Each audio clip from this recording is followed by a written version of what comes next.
When you are a virtual assistant, one of the tasks that you will probably be doing for your client is social media management.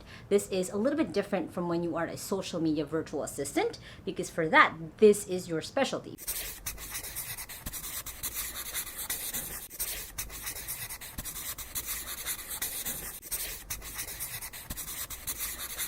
Hey there, welcome back to my YouTube channel. Now, my goal at this video is to walk you through how to manage your client's social media as a virtual assistant. Now, if this is your first time on my channel, my name is Lai Lacaba. I've been working from home since I was 15 years old and now run my own virtual assistant company here in the Philippines. And I post videos every Sunday and Thursday on how to work from home and how to have a business from home. So make sure to hit the subscribe button right there so you don't miss any of my videos. Now, when you are a virtual assistant, one of the tasks that you will probably be doing for your client is social media management. This is a little bit different from when you are a social media virtual assistant, because for that, this is your specialty. Being a social media assistant is the thing that you are always doing, probably for different clients.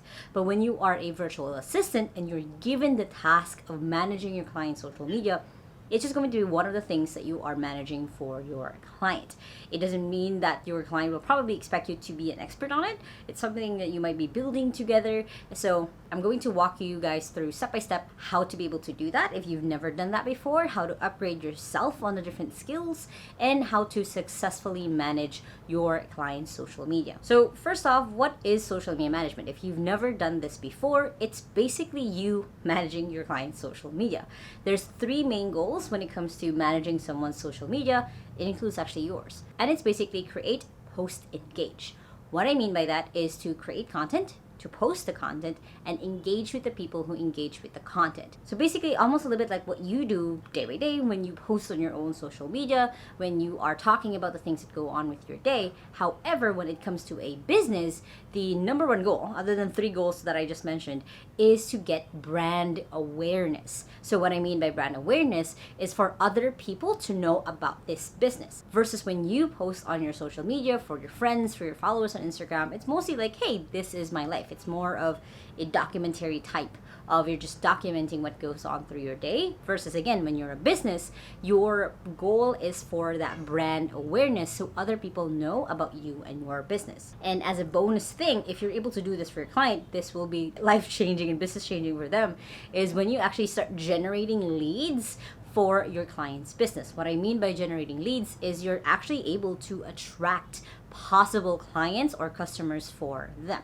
It's kind of the long-term goal when it comes to social media management, is you're able to get to that point where other than brand awareness, these people are now comfortable enough like, hey, this is something that I need in my life. I want to talk to the person who can help me when it comes to plugging, I'm going to give an example, plugging your client's business into their business. So let's say that your client's business was an accounting firm. You were able to actually reach the right audience and be able to talk to the right audience that they now want the service that your client offers. That's kind of like the ultimate goal for you as a virtual assistant doing social media management, is getting to that point. Now I'm going to walk you through a simple checklist of what to prepare for before you actually get started on all of this with your client. First one is a branding kit. What I mean by brand kit, and this is something you can create with tools like Canva. You can use my link lianai.com/Canva, where you can use different templates that are on there, but making sure that you understand your client's logo in different variations, whether you use it on a dark background or a light background. What does that look like for them? If they've worked with a graphic artist before, this is something that a graphic artist would have given them. If not, then it might be something that you have to generate and help them out with based on the original file for their logo. Another thing that will be included in that branding kit is going to be what are their colors that they would use or prefer for all the social media posts. That way there's a uniformity. What's the font that they like to use?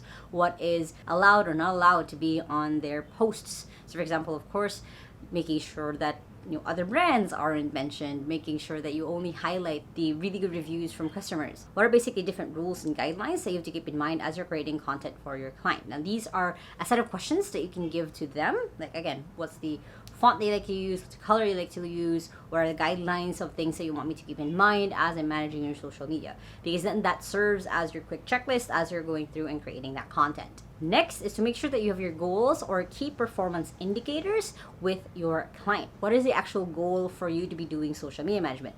Some clients, it's literally just to have something out there, just to post something. It's just, that's all the goal is. Some clients have a very specific goal of like, hey, I want to be able to get to, 10% engagement of the posts, for the every 100 people who see it, I want 10 people to be able to engage. So then your content shifts, the goal shifts based on that goal. On the key performance indicators, what are the numbers that they would need to know? So then you know that this is something that's worth it, or maybe something that later on doesn't really need to get done for the business. So this could be the number of following, the number of posts that you've done. This could be the number of, again, the engagement that happens within the post. This could be a range of things, but you want to be clear with your client of what are the goals for you handling their social media. Next is you want to have a clear picture of who are you talking to. So as I mentioned earlier, one of the goals is be able to bring in leads, to be able to show up in the feed or in the platform that their target audience is. So for example, for us at 2XU, a lot of our clients are people who are solopreneurs, consultants, coaches. So for a lot of our content, it's geared towards them. They're the kind of the profile that we're keeping in mind as we're creating content. So you need to have a clear picture of who you're talking to, who you're creating the content for, what are their pain points, why would they need your client service, what would be different things that you can educate them on. So then you're getting to the mind of this person that you're trying to target. Next is, of course, you need to have the access to all of their social media accounts. This can be done by different tools, or it could be that they'll be manually adding you into their different accounts. But the goal for this really is for you to be able to know where things are at, be able to post later on. That's going to be an important thing. And for you to also have just that list of what are the platforms that they want you to post in. The next thing that you'll need is that social media tool. Basically just a social media scheduler tool. Just a way for you to see things and not have 10 tabs open for all the different social media posts. You can use tools like Plannable. You can use tools like Hootsuite. There's a lot of different ones. I can't really recommend on which are the best ones because honestly, they really depend on how you prefer to post things. What are the platforms you're going to use? So just having that tool is going to be super important. This is probably something that you'll research for your client as well. Next is then generating the social media plan. Now that you have the kit, you have the kind of people that you are going to be talking to. What kind of content are you posting? So for example, inside of 2XU, we post a lot of educational content. We post a lot like how to hire an assistant, how to know if the assistant's the one. So that's kind of the plan that we have. We basically take a YouTube video that I did weeks ago and then turn it and repurpose it to a lot of other social media content. So you guys will notice, if you guys would go to the 2XU Instagram, is you'll notice just a lot of different posts about a video I done, months ago or weeks ago, just because that's the plan that we are on. So try to figure out with your client, okay, how often do you want to post? What's the content you want to post? How do we know if this is working or not? Writing out that plan, because then it goes into the next phase, which is actually creating the social media calendar. Now for us, we use a tool called Notion. Again, you can use my link, leeandlai.com/Notion to be able to sign up to help support this channel. But basically we use Notion for our social media calendar. It will have everything on there from the platform that we want to use, the content. It will be inside of the description, and it makes it really easy for us to see as a team where all of our content is at, to approve it, to post it. It's all in one place. And also makes it easy for you to see, okay, this is already posted, this hasn't been. And in collaboration with the tool that you're using for posting, is you'll be able to just check mark like, okay, the things that are on the calendar is also showing up inside of the tool, that we're all set and we're all good. Now that you have your set up checklist, how do you actually manage your client's social media? First one, as much as possible, try to create content ahead. If you're able to, try to create 2 weeks to a month ahead of content, depending on, again, your social media plan of what makes sense, because then this will ease up a lot of the pressure on you to keep creating content. I recommend that you batch create your content maybe in like a week or in 3 days span, as that's the only thing that you work on. So then it's then up to your client to start approving them and going through that process. And again, it takes a lot off of your plate because you don't have to keep creating content different times. You're just creating it in one go. It's easy for your client to see it, and then you can go ahead and schedule it. Next is make sure that you set up a clear approval flow. Now your client's probably really busy and doesn't want to just keep checking whenever you have the content for them. So like I said, try to batch create the content, so then when they go ahead and approve it, it's just all in one go. It's all a list. Again, we use Notion for hours, and it's easy to see the graphic, the caption that you've created for them for the post that will go out. Next is to make sure that you keep upgrading your skill. There's a lot of content creators out there who talk about content creation. My favorites are Vanessa Lau, who talks about a lot on how to repurpose, how to write captions really well, especially if you're the one managing. So try to keep looking for resources, at least there's a lot of them again, on how to be better and better when it comes to creating caption, graphics, making videos, if videos is something that your client wants to be able to do. So just keep yourself up to date on what the latest news is, what the latest trend is,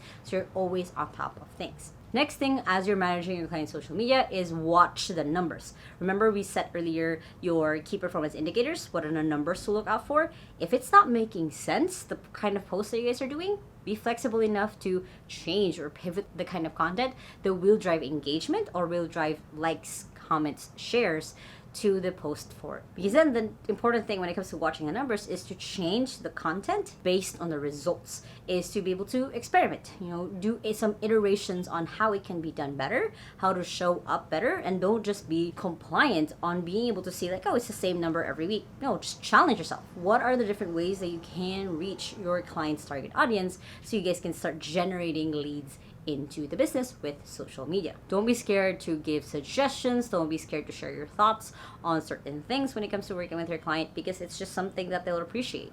Because unless it's for a very specific thing, your client will want your ideas because you're the one seeing the numbers, you're the one seeing the engagement of what works and what doesn't work. Now, if you guys like this video, make sure to hit the thumbs up button right there and comment below what are the ways, or do you have any other tips as well when it comes to managing your client's social media as a virtual assistant. And if you still haven't yet, make sure to hit the subscribe button right there so you don't miss any videos every Sunday and Thursday on how to work from home and how to have a business from home, which you guys can check out those two playlists right here and the latest video right here.